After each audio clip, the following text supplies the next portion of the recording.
Andi kopeng, keng tak teman yang kui kebagusan. Lepas ngiding akiban tanoreng mulut. Masa.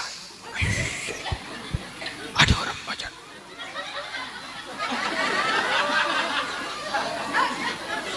Bentang ngiding kapar ban. Cakok kita yang kebodohin. Apa itu? Selingkuh.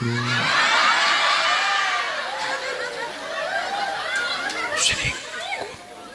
Bisa apa itu?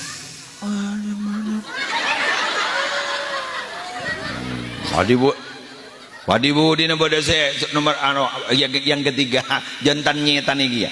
Pangut tak sorona. Arab. Ya Allah.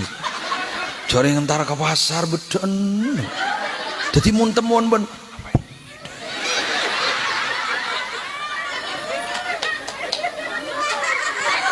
Masuk ke kopeng, cekak masuk ke memori.